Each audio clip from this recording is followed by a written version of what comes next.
ಶ್ರೀ ಗುರುಭ್ಯೋ ನಮಃ. ಸದಾಶಿವ ಸಮಾರಂಭಾಂ ಶಂಕರಾಚಾರ್ಯ ಮಧ್ಯಮಾಂ ಅಸ್ಮದಾಚಾರ್ಯ ಪರ್ಯಂತಾಂ ವಂದೇ ಗುರು ಪರಂಪರಾ. ಎಲ್ಲ ಧರ್ಮಾಭಿಮಾನಿಗಳಿಗೆ ನಮಸ್ಕಾರ. ಶಾಸ್ತ್ರ ಪ್ರಪಂಚದಲ್ಲಿ ಒಂದು ವಿಶೇಷವಾದಂತಹ ಮಾತಿದೆ, ಅಕಾಲೇ ಕೃತಂ ಅಕೃತಮೇವ. ಯಾವುದೇ ವ್ರತಗಳಿರಲಿ, ಯಾವುದೇ ಆಚರಣೆಗಳು, ಯಾವುದೇ ಯಜ್ಞಯಾಗಾದಿಗಳು ಇವು ಅಕಾಲದಲ್ಲಿ ಅಂದ್ರೆ ಅದಕ್ಕೆ ಹೇಳಿದ ಕಾಲದಲ್ಲಿ ಮಾಡಿದರೆ ಅದು ಮಾಡದೇ ಇದ್ದಂತ ಫಲ ಅಂತ, ಅದು ಮಾಡಿಯೂ ವ್ಯರ್ಥ ಆಗತ್ತೆ ಅಂತ ಅರ್ಥ. ಪ್ರಸಿದ್ಧವಾದಂತಹ ಮಾತು ಅಕಾಲೇ ಕೃತಂ ಅಕೃತಮೇವ ಅಂತ. ಪ್ರಸ್ತುತ ಸಾಧಾರಣ ಒಂದು 5 ವರ್ಷದ ಹಿಂದೂ ಕೂಡ ಒಂದು ಜಿಜ್ಞಾಸೆ ಬಂದಿತ್ತು ವರಮಹಾಲಕ್ಷ್ಮಿ ವ್ರತದ ವಿಷಯವಾಗಿ. ವರಮಹಾಲಕ್ಷ್ಮಿಯ ವ್ರತವನ್ನ ಶಾಸ್ತ್ರದಲ್ಲಿ ಶ್ರಾವಣ ಪೂರ್ಣಿಮೋಪಾಂತ ಭಾರ್ಗವ ವಾಸರೆ ಕಾರ್ಯಂ ಎಂಬುದಾಗಿ ಹೇಳಿದ್ದಾರೆ. ಶ್ರಾವಣ ಹುಣ್ಣಿಮೆಯ ಉಪಾಂತ ಸಮೀಪದಲ್ಲಿರ್ತಕ್ಕಂತಹ ಶುಕ್ರವಾರದಂದು ವರಮಹಾಲಕ್ಷ್ಮಿ ವ್ರತವನ್ನು ಮಾಡಬೇಕು ಅಂತ. ಆ ಪ್ರಕಾರ ಈ ಆಚರಣೆಗಳನ್ನು ಮಾಡ್ತಾ ಬರ್ತಾ ಇದ್ದೇವೆ. ಇಲ್ಲಿ ಹುಣ್ಣಿಮೆಯಂದೇ ಶುಕ್ರವಾರ ಬಂದಾಗ ಕೆಲವು ಗ್ರಂಥಗಳು ಅವತ್ತೇ ವರಮಹಾಲಕ್ಷ್ಮಿ ವ್ರತವನ್ನು ಮಾಡಿ ಅಂತ ವಿಧಿಸಿದ್ದಾರೆ. ಉದಾಹರಣೆಗೆ ವ್ರತನಿರ್ಣಯ ಕಲ್ಪವಲ್ಲಿಯಲ್ಲಿ ಶ್ರಾವಣದಲ್ಲಿ ಪೂರ್ಣಿಮೆಯಂದೇ ಶುಕ್ರವಾರ ಬಂದ್ರೆ ಅವತ್ತೇ ಮಾಡಿ ಅಂತ ಹೇಳಿದ್ದಾರೆ ವ್ರತನಿರ್ಣಯ ಕಲ್ಪವಲ್ಲಿ ಎನ್ನುವಂತ ಗ್ರಂಥದಲ್ಲಿ. ಆದರೆ ಅದರಲ್ಲಿ ಆ ಹುಣ್ಣಿಮೆ ಎಷ್ಟು ವ್ಯಾಪ್ತಿ ಇರಬೇಕು ಅನ್ನುವಂತ ವಿಷಯದಲ್ಲಿ ಆ ಗ್ರಂಥದಲ್ಲಿ ತೀರ್ಮಾನ ಇಲ್ಲ. ಪ್ರಾಯಃ ಅದನ್ನೇ ಇಟ್ಕೊಂಡು ಕೆಲವು ಪಂಚಾಂಗಗಳಲ್ಲಿ ಇವತ್ತು ಶ್ರಾವಣ ಹುಣ್ಣಿಮೆ ಶುಕ್ರವಾರದಂದೇ ವರಮಹಾಲಕ್ಷ್ಮಿ ವ್ರತವನ್ನ ಬರೆಯಲ್ಪಟ್ಟಿದೆ. ಆದರೆ ಯಥಾರ್ಥವಾಗಿ ಅಂದು ವರಮಹಾಲಕ್ಷ್ಮಿ ವ್ರತವನ್ನು ಮಾಡುವುದು ಶಾಸ್ತ್ರಕ್ಕೂ ಸಂಪ್ರದಾಯಕ್ಕೂ ಹಿಂದಿಂದ ಬಂದಂತ ಆಚರಣೆಗೂ ಸ್ವಲ್ಪ ವಿರೋಧವಾಗಿ ಕಾಣುತ್ತದೆ. ಅದಕ್ಕಾಗಿಯೇ ಶೃಂಗೇರಿ ಜಗದ್ಗುರು ಮಹಾಸ್ವಾಮಿಗಳವರು ಈಗಾಗಲೇ ಮಠದಿಂದ ಒಂದು ಪ್ರಕಟಣೆಯನ್ನ ಕೊಡಿಸಿದ್ದಾರೆ.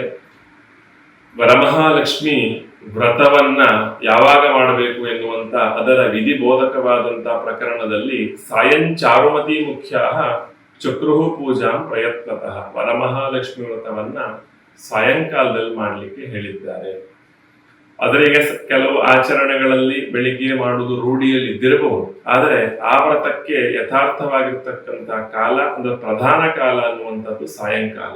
ಉದಾಹರಣೆಗೆ ಈಗ ಸತ್ಯನಾರಾಯಣ ದೇವಂ ಯಥೇಚ್ಛೈವ ನಿಶಾಮುಖಿ ಅಂತ ಸತ್ಯನಾರಾಯಣ ವ್ರತವನ್ನ ನಿಶಾಮುಖ ಅಂದ್ರೆ ಸಂಧ್ಯಾ ಕಾಲದಲ್ಲಿ ಸಾಯಂಕಾಲದಲ್ಲಿ ಮಾಡ್ಲಿಕ್ಕೆ ಹೇಳಿದ್ರು ಕೂಡ ಯಸ್ಮಿನ್ ಕಸ್ಮಿನ್ ಕಾಲ ಎನ್ನುವಂತ ವಾಕ್ಯ ಇಟ್ಕೊಂಡು ನಾವು ಬೇಕಾದಾಗ ಅದನ್ನು ಮಾಡಿಕೊಳ್ಳುತ್ತೇವೆ. ಆದ್ರೆ ಪ್ರಧಾನ ಕಾಲ ಅನ್ನುವಂಥದ್ದು ಒಂದು ಇರ್ತದೆ ಅಂತ. ಅದು ಕೇವಲ ಈ ವರಮಹಾಲಕ್ಷ್ಮಿ ವ್ರತವಿಧಿ ಬೋಧಕ ಕಥೆ ಮಾತ್ರ ಅಲ್ಲ, ಸ್ಕಾಂದ ಪುರಾಣದಲ್ಲೂ ಕೂಡ ಭೃಗುವಾಸರ ಸಂಯುಕ್ತ ಶ್ರಾವಣೇ ಮಾಸಿ ಪೂರ್ಣಿಮಾ ಪ್ರದೋಷ ವ್ಯಾಪಿನಿ ಸಾಚೇತ್ ಗ್ರಾಹ್ಯ ಲಕ್ಷ್ಮಿ ವ್ರತೇ ಶುಭ.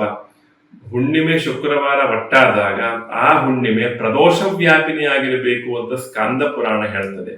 ಇನ್ನು ಭವಿಷ್ಯತ್ ಪುರಾಣದಲ್ಲೂ ಕೂಡ ನಿಶಾಸ್ಯ ವ್ಯಾಪಿನಿ ಗ್ರಾಹ್ಯ ಪೂರ್ಣಿಮಾಯಾದಿ ಭಾರ್ಗವೇ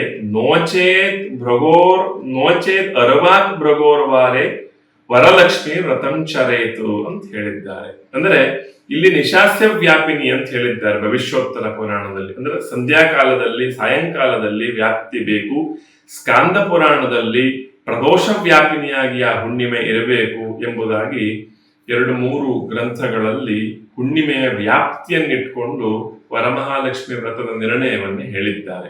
ಈ ಬಾರಿ ಹುಣ್ಣಿಮೆ ಕೇವಲ ಪ್ರಾತಃ ವ್ಯಾಪಿನಿಯಾಗಿದ್ದು ಸಾಯಂಕಾಲ ವ್ಯಾಪಿನಿಯಾಗಿಯೂ ಇಲ್ಲ, ಪ್ರದೋಷ ವ್ಯಾಪಿನಿಯಾಗಿಯೂ ಇಲ್ಲ. ಇಂಥ ಸಂದರ್ಭದಲ್ಲಿ ನೀವು ಆ ವರಮಹಾಲಕ್ಷ್ಮಿ ವ್ರತವನ್ನ ಮಾಡಿದರೆ, ಆ ಹುಣ್ಣಿಮೆಯಂದೇ ಮಾಡಿದರೆ ಅದು ಪೂರ್ಣಿಮೋಪಾಂತ ಭಾರ್ಗವ ವಾಸರ ಆಗುವುದಿಲ್ಲ. ಯಾಕಂದ್ರೆ ಸಾಯಂಕಾಲ ಮಾಡ್ತಕ್ಕಂಥ ವ್ರತ ಅದಾದ್ರಿಂದ ಸಾಯಂಕಾಲಕ್ಕೆ ಅದು ಕೃಷ್ಣ ಪಕ್ಷ ಬರುವುದರಿಂದ ಕೃಷ್ಣ ಪಾಡ್ಯ ಸಾಯಂಕಾಲಕ್ಕೆ ಬರುವುದರಿಂದ ಪೂರ್ಣಿಮೋಪಾಂತ ಭಾರ್ಗವ ವಾಸರ ಎನ್ನುವಂತ ಒಂದು ಉಕ್ತಿ ಅದಕ್ಕೆ ಕೂಡುವುದಿಲ್ಲ. ಆ ದೃಷ್ಟಿಯಿಂದ ಅದರ ಹಿಂದಿನ ಶುಕ್ರವಾರ ಅಂದ್ರೆ ನಾಡಿದ 21ನೇ ತಾರೀಕಿನಂದು ವರಮಹಾಲಕ್ಷ್ಮಿ ವ್ರತವನ್ನು ಮಾಡಲಿಕ್ಕೆ ಶೃಂಗೇರಿ ಜಗದ್ಗುರು ನಮಗೆಲ್ಲ ಅಪ್ಪಣೆಯನ್ನು ಕೊಡಿಸಿದ್ದಾರೆ.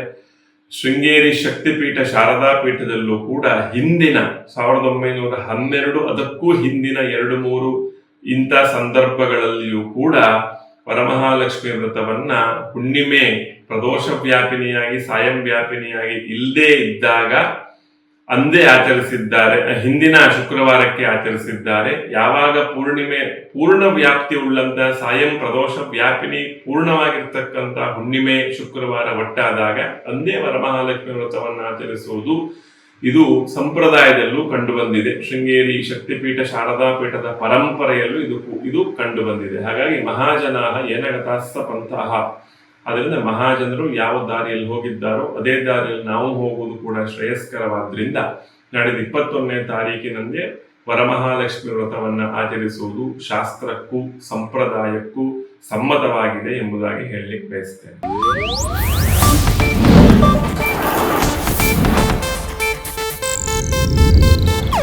ಇದು ಏಷ್ಯಾನೆಟ್ ನ್ಯೂಸ್ ನೆಟ್ವರ್ಕ್ ಪ್ರಸ್ತುತಿ.